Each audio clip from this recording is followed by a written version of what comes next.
Hello everyone, आप सभी का स्वागत है स्टडी डायनेमिक्स में। और आज के वीडियो में हम लोग 17 नवंबर 2025 का इंपॉर्टेंट करंट अफेयर देखने वाले हैं। जो आज का वीडियो है आपको करंट अफेयर एमसीक्यू फॉर्मेट में मिलेगा। इसके अलावा जो देखा जाए तो नेशनल और इंटरनेशनल न्यूज़ सब कुछ कवर किया गया है और इसमें आपको जो रिवीजन है वो भी रिवीजन भी करवाया जाएगा। सोर्सेज आपका क्या जो रहने वाला है, सोर्सेज आपका पीआईबी है, जो डिफरेंट मिनिस्ट्री है वहाँ से जो भी इंपॉर्टेंट करंट अफेयर है वहाँ से लिया गया, तो आपका कोई भी न्यूज़ मिस नहीं होगा। तो वीडियो को एकदम लास्ट तक देखिएगा।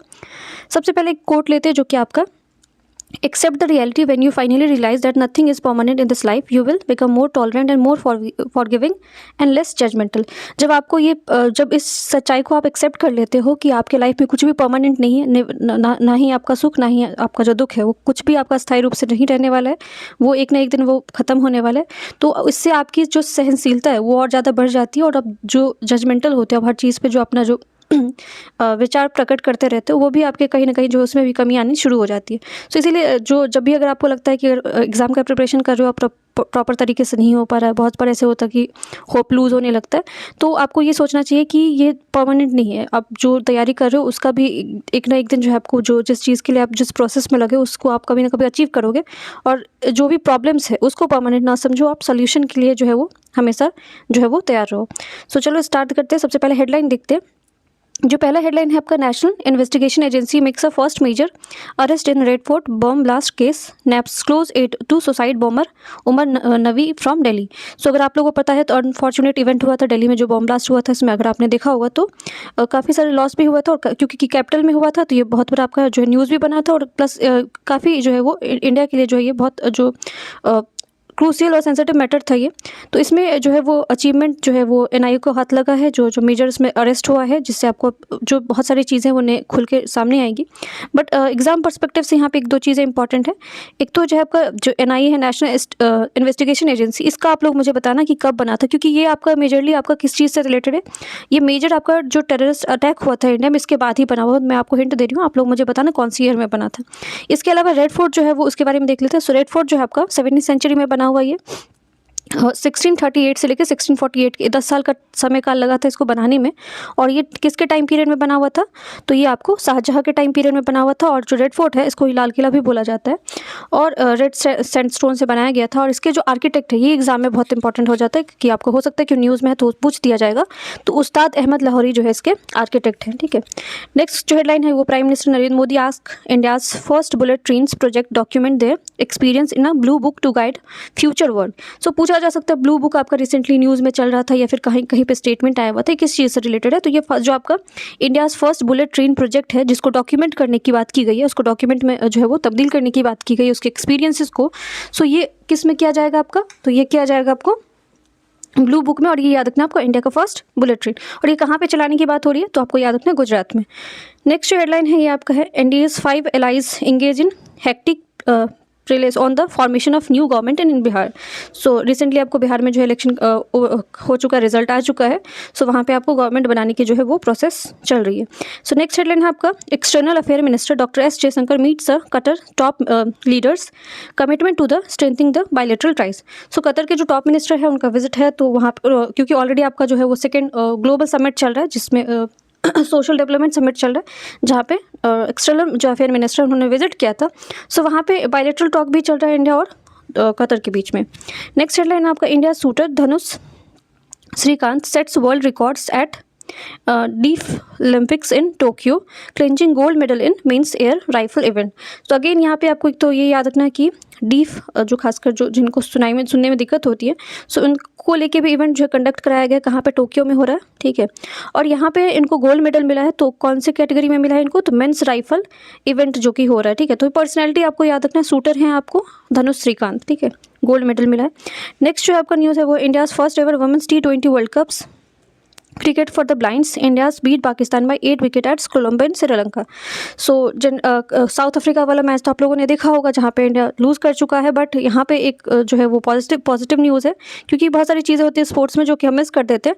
सो फर्स्ट एवर जो है आपका T20 world cup, women's world cup, blind जो है, ठीक है, जिनको देखने में कठिनाई आती है, उनको लेके मैच कंडक्ट हो रहा है। क्योंकि वर्ल्ड कप है तो मे भी आपको क्वेश्चन पूछा जा सकता है कि T20 ब्लाइंड वर्ल्ड कप जो है वो कब, क्योंकि पहले बार हो रहा है। सो कहाँ पे ये हो रहा है, आपका श्रीलंका में हो रहा है। और यहाँ पे जो इंडिया ने क्या किया, आपको पाकिस्तान को डिफीट किया 8 विकेट से, तो ये आपका स्पोर्ट्स सेक्शन से न्यूज़ हेडलाइन था।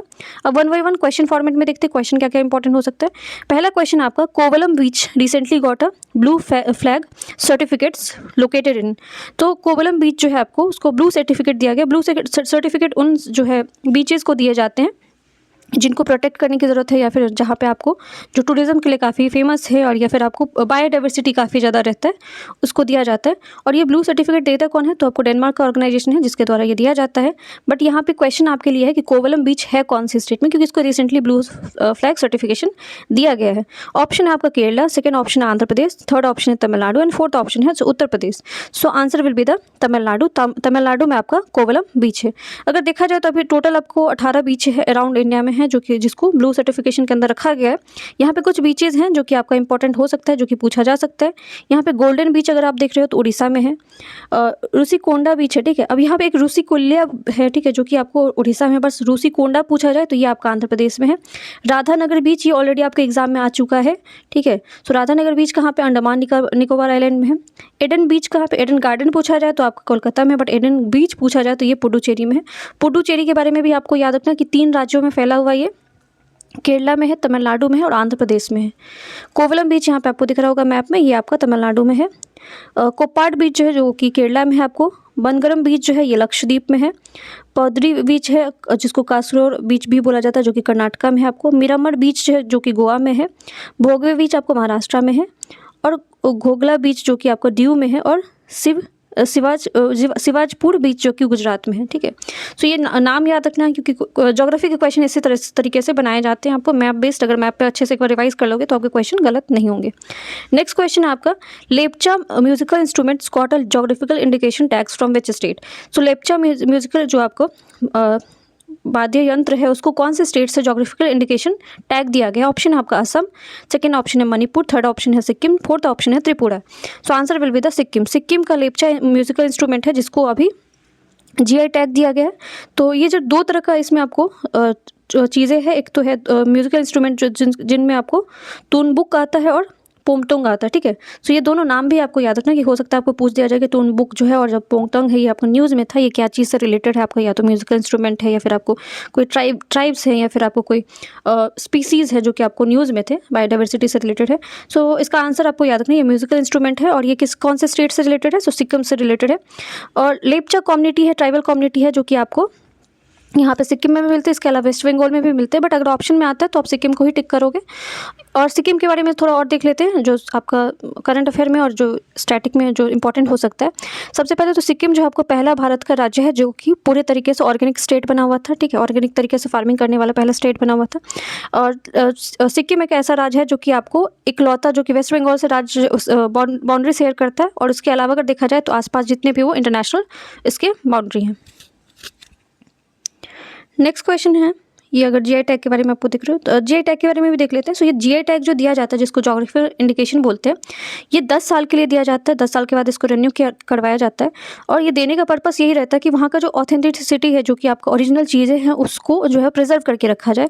और इसके अंदर बहुत सारे अगर देखा जाए तो हर राज्य में आपको हर साल बहुत सारे चीज़ों को दिया जाता है, जीआई टैग दिया जाता है। जैसे कि टर्मरिक है आपका, मणिपुर का फेमस है, वहाँ पर दिया गया था। और मिर्ची को दिया गया था जो कि आपका नागालैंड का है, ठीक है। इसके अलावा अगर देखा जाए तो आपको मधुबनी पेंटिंग है जो कि मधुबनी से रिलेटेड है। रसगुल्ला बहुत फेमस है जिसको लेके काफ़ी डिस्प्यूट हुआ था उड़ीसा और वेस्ट बंगाल के बीच में। आप लोग बताना मुझे कि किसने जीता था और किसने इसको जीआई टैग को लिया था वहाँ पे। नेक्स्ट क्वेश्चन है, India's first modern river ferry terminal was recently inaugurated. So Bharat का पहला, ठीक है। तो ये पहला जब भी आता है ना तो बहुत इंपॉर्टेंट हो जाता है, यहाँ से क्वेश्चन बनने के बहुत मोस्ट प्रोबेबल चांसेस हो जाते हैं। India's first modern river ferry terminal जो है रिसेंटली इनॉग्रेट किया गया है। और इसको इनॉग्रेट किन्होंने किया है, तो आपके फाइनेंस मिनिस्टर हैं जिन्होंने इसको इनॉग्रेट किया। ऑप्शन है आपका उत्तर प्रदेश, सेकेंड है बिहार, थर्ड है Assam and fourth is Gujarat. So answer will be the Assam. So Assam में इंडिया का पहला आपको आधुनिक रूप से जो फेरी टर्मिनल जो है इनॉग्रेट किया गया और ये रिवर टर्मिनल है, ठीक है। सो असम में ये दूसरा क्वेश्चन ये बनेगा कि आपको कौन सा रिवर पे किया गया, तो ये आपका ब्रह्मपुत्र रिवर पे किया गया। थोड़ा सा क्योंकि असम के बारे में, तो असम के बारे में स्टैटिक रिवाइज कर लेते हैं। असम जो है आपका नॉर्थ ईस्ट स्टेट है, इसको जो है वो अपने जो काफ़ी जो है वो डाइवर्स कल्चर के लिए जाना जाता है। यहाँ पे बहुत सारे आर्कोलॉजिकल साइट भी है। और टी प्लांटेशन बहुत फेमस है असम का। इसके अलावा यहाँ पे जो गुवाहाटी है यहाँ पे फेमस जो माना जाता है, बट इसका कैपिटल आपको याद रखना है दिसपुर है, ठीक है। इसके अलावा यहाँ पे आपको सिल्क बहुत ज़्यादा फेमस है। हिल टॉप कामाख्या देवी टेम्पल जो है ये आपको शक्तिपीठ में माना जाता है। ये कामाख्या देवी टेम्पल भी यहीं पे आपको, उनमंदा टेम्पल भी यहाँ पे आपको। इसके अलावा अगर देखा जाए तो पिकॉक आइलैंड है जो कि आपको ब्रह्मपुत्रा रिवर पे बना हुआ है।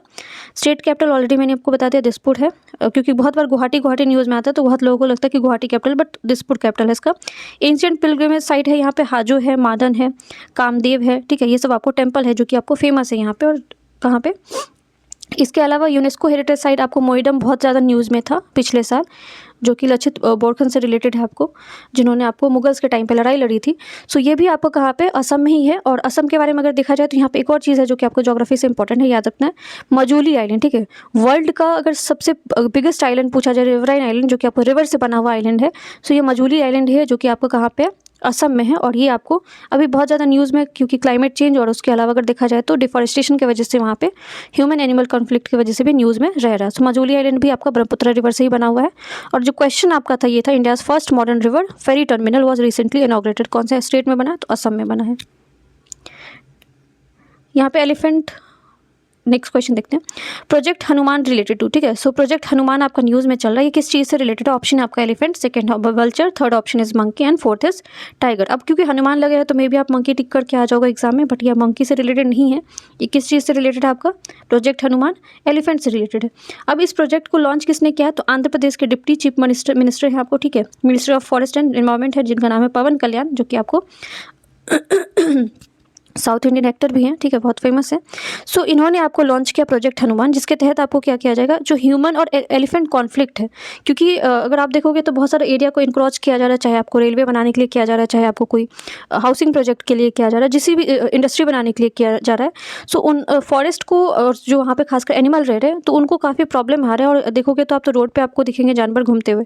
सो क्योंकि उनका कहीं ना कहीं उनका जो नेचुरल इन्वायरमेंट है उसको डिस्टर्ब किया जा रहा है, तो उन सारी चीज़ों को रिजर्व करने के लिए आपको प्रोजेक्ट हनुमान जो है लॉन्च किया गया है। किसके द्वारा? आपको बस याद रखना, आंध्र प्रदेश गवर्नमेंट के द्वारा किया गया। थोड़ा सा एलिफेंट के बारे में देख लेते हैं।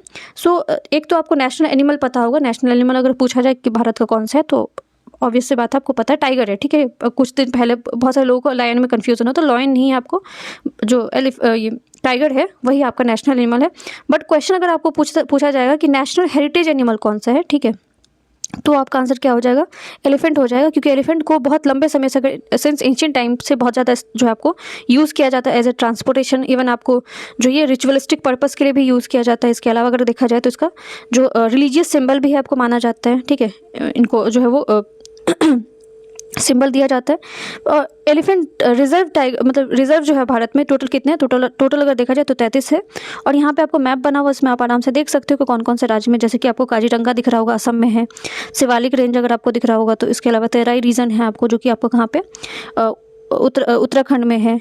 लेमरू है आपका, ठीक है। ये तो ये सब एरिया है, आपको याद रखना है। 33 के 33 नहीं याद रख सकते हो, बट थोड़ा सा देख लेना कि आपको खासकर साउथ वाला पूछ दिया, जैसे कि अगस्त मलाई है, या फिर आपको अनामलाई है, नीलगिरी है, ये सब पूछा जाता है, तो थोड़ा न्यूज़ में चीज़ें इसी तरह से क्वेश्चन बनते हैं। सो क्वेश्चन आपको याद रखना, प्रोजेक्ट हनुमान एलिफेंट से रिलेटेड है।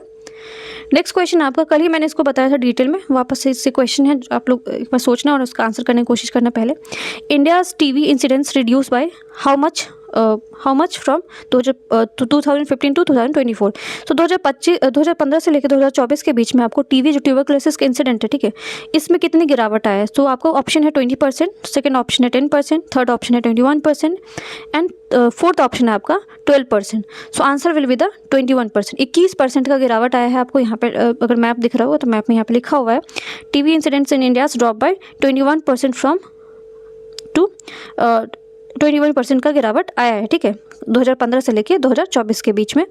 और टीवी के बारे में थोड़ा सा स्टैटिक देख लेते हैं, क्योंकि साइंस से क्वेश्चन यहाँ पे बनते हैं। सो सबसे पहले तो आपको याद रखना कि ट्यूबरकुलोसिस में अगर सबसे ज़्यादा इंपैक्टेड आपका जो ऑर्गन होता है वो आपका लंग्स होता है। और इसके अलावा अगर ये नहीं याद रखना कि बस टीवी आपको लंग्स को इम्पैक्ट करता है, इवन जो डिफरेंट पार्ट्स में जो है आपको टीवी हो सकते हैं। और इसमें आपको ये याद रखना कि किस चीज़ की वजह से होता है। सो वायरस की वजह से नहीं होता, ये किसकी वजह से होता है? बैक्टीरिया की वजह से होता है। और जो है टीवी का केसेस अगर देखा जाए तो आपको बहुत ज़्यादा राइज हो रहे हैं, और हमारा टारगेट था 2024-25 में इसको इरेडिकेट करने का, भारत का टारगेट था, जो कि आपका नहीं हो पाया। और इसी को लेके आपको एक स्कीम लॉन्च किया गया था, निस्के, ठीक है। तो निस्के याद रखना आपको किस चीज़ से रिलेटेड है, तो ये आपका टीवी इरेडिकेट प्रोग्राम से रिलेटेड है, जो कि आप इसको एक्सटेंशन दिया गया और ज़्यादा एक्सटेंड किया गया है। और टीवी को लेके भारत ने पहला जो है आपको मेडिसिन भी बनाया है, तो वो भी आप लोग एक बार मुझे बताना कमेंट सेक्शन में अगर आप लोगों ने न्यूज़ प्रॉपरली फॉलो किया है पहले तो। नेक्स्ट क्वेश्चन है, who coach chair the 7th Indians Canada MDTI, ठीक है। सो ये आपको भारत और कनाडा के बीच में आपको ट्रेड को लेके जो है वो 7th नंबर का कोच ये मीटिंग चल रहा है, तो इसको को चेयर किन्होंने किया, किसके जो है वो देख रेख में आपको ये मीटिंग हुआ है। सो ऑप्शन है पीयूष गोयल, सेकंड ऑप्शन है अमित शाह, थर्ड ऑप्शन है CP Radhakrishnan and fourth is none. So answer will be the Piyush Goyal, ठीक है, क्योंकि मिनिस्ट्री ऑफ कॉमर्स से रिलेटेड है तो इनके तहत ही ये मीटिंग आपका हुआ है। और इंडिया और कनाडा के बारे में अगर देखा जाए तो अगर आपने देखा रिसेंटली न्यूज़ भी देखा तो काफ़ी लंबे समय से रिलेशन जो है वो काफ़ी ज़्यादा आपको स्ट्रेन में चल रहा है, काफ़ी ख़राब चल रहा है, बहुत सारे उतार चढ़ाव आए हैं इन बीचों में। तो यहाँ पे आपको देख लेते हैं कि नंबर्स अगर देखा जाए, परसेंटेज देखा जाए तो कहाँ पे क्या जो है जो कि आपको याद रखना है इंडिया और कनाडा के बीच में चीज़ें कहाँ सही है कहाँ गलत चल रहा है, ठीक है। सबसे पहले अगर देखा जाए कनाडा और इंडिया का ट्रेड रिलेशनशिप, व्यापार वाला एंगल अगर देखा जाए, FDI देखा जाए, फॉरेन जो आपका इन्वेस्टमेंट है किस तरह से रहा है भारत में। सो 2000 से लेकर 2023 के बीच में अगर देखोगे तो उसमें गिरावट आया, बहुत ज़्यादा आपको जो है वो प्रॉफिट नहीं दिख रहा है। बट अगर देखा जाए ओवरसीज़ इंडियन, वहाँ पे भारतीय जो मूल के लोग हैं, वहाँ NRIs वगैरह कितना वहाँ पर रहते हैं, तो ये आपको जो है वो but Canada become home to 5.26% of overseas India, around आपको 5.26% जो है लोग, भारतीय लोग आपको कनाडा में रहते, तो काफ़ी आपका नंबर है। इसके अलावा 7th Indian students abroads in Canada, तो पूरे विश्व में अगर देखा जाए 7वें नंबर पे कनाडा को रखा जाता है, जहाँ पे स्टूडेंट प्रेफर करते हैं पढ़ने के लिए जाते हैं वहाँ पे, ठीक है। इसके अलावा 4th source of tourist in India, so Canada से भी बहुत सारे लोग यहाँ पे घूमने के लिए आते हैं आपको। Bilateral trade is tiny, it's balance in India's favour, ठीक है, कम है आपको, ट्रेड बहुत ज़्यादा नहीं है, बट अगर ऊपर ओवरऑल देखोगे क्योंकि वहाँ से रेमिटेंसेस ज़्यादा आती है, अगर भारतीय लोग वहाँ पे रह रहे हो तो अगर वहाँ पे वो अर्न करते हैं तो वो पैसे भारत में भेजते हैं, तो भारत को फ़ायदा है वैसे, ठीक है। बट जो इशू है, अगर आपको चाहे खालिस्तान वाला इशू हो या फिर आपको जो अगर आपने देखा डिप्लोमेटिक रिलेशन भी काफ़ी ख़राब हुआ था लास्ट ईयर, तो ये सारे प्रॉब्लम्स है जिसको टैकल करने की बात है। तो ये क्वेश्चन क्या था आपका को चेयर वाला, ठीक है, तो ये पीयूष गोयल ने किया है। नेक्स्ट क्वेश्चन आपको 44th international trade fair being held, तो ये भी मैंने क्वेश्चन आपको कल ही बताया, तो कुछ रिवीजन भी करवा देती हूँ साथ के साथ। तो 44th नंबर की इंटरनेशनल ट्रेड फेयर जो कि आपका कहाँ पे हो रहा है, ऑप्शन है आपका Chennai, second option new Delhi, third option है भोपाल, फोर्थ इज नन, ठीक है। सो answer will be the new Delhi में आपका भारत मंडपम है, जहाँ पे ये आपको जो आपको ये इवेंट ऑर्गेनाइज किया गया इंटरनेशनल ट्रेड फेयर, ठीक है, जिसमें आपको जो डिफरेंट स्टेट है अपना शोकेस करेंगे, जो भी उनके स्पेशल फीचर्स हैं। अब ये जो है यहाँ पे थीम यहाँ पे याद रखना आपको, एक भारत श्रेष्ठ भारत रखा गया था। अब कुछ एक्स्ट्रा न्यूज़ देख लेते हैं। एक्स्ट्रा न्यूज़ में पहला जो न्यूज़ है आपका 56th international film festival of India's, जिसको IFFI बोला जाता है, 2025 का कहाँ पे हो रहा है, गोवा में हो रहा है। तो एज इट इज़ ऐसे ही पूछा जाएगा, वो समिट के क्वेश्चन ऐसे ही आते हैं कि 56th इंटरनेशनल फिल्म फेस्टिवल जो है भारत का, वो कहाँ पे हुआ, तो ये आपका गोवा में हुआ है। स्पेशल फोकस कौन कौन से कंट्री को रखा गया, तो जापान कंट्री ऑफ फोकस रखा गया, स्पेन जो आपका पार्टनर कंट्री है, ऑस्ट्रेलिया आपका स्पॉटलाइट कंट्री है। तो तीनों याद रखना आपको, फोकस कंट्री याद रखना कौन सा है आपको, जापान है, पार्टनर कंट्री कौन सा है, स्पेन है, और ऑस्ट्रेलिया आपका स्पॉटलाइट कंट्री है। नेक्स्ट जो यहाँ पे एक्स्ट्रा न्यूज़ है वो है आपका संसद खेल महोत्सव नमो रन ऑर्गेनाइज इन न्यू दिल्ली। सो संसद खेल महोत्सव आपको पूछा जा सकता है किस कहाँ पे स्टार्ट हुआ है, तो ये आपको स्टार्ट किया गया न्यू दिल्ली में, ठीक है। ये क्वेश्चन आप लोगों के लिए है, ठीक है, क्योंकि मैंने क्वेश्चन आपको काफ़ी कवर करवा दिया। क्वेश्चन आप लोगों के लिए, Kunchala Kaivalya Reddy has been selected for the astronaut training programmes in the US। So ये कुंचला केवलिया रेड्डी जो है वो सेलेक्ट हुई है आपको एस्ट्रोनॉट प्रोग्राम US में, टाइटन करके प्रोग्राम है जो कि आपको नासा कंडक्ट करवा रहा है। सो ऑप्शन है आप लोगों का, कौन से स्टेट से बिलोंग करती हैं, बहुत कम उम्र की है, 17 साल की हैं, ठीक है। ऑप्शन है आपका आंध्र प्रदेश, मध्य प्रदेश, उत्तर प्रदेश और छत्तीसगढ़। सो ये क्वेश्चन का आंसर आप लोग करना, एक दो क्वेश्चन का आंसर अगर आप लोग करोगे तो उससे आप लोग को हेल्प मिलेगा। कोई सजेशन है तो आप सजेशन दे सकते हो, और वीडियो पसंद आए तो वीडियो को लाइक कर सकते हो, चैनल को subscribe. Thank you so much.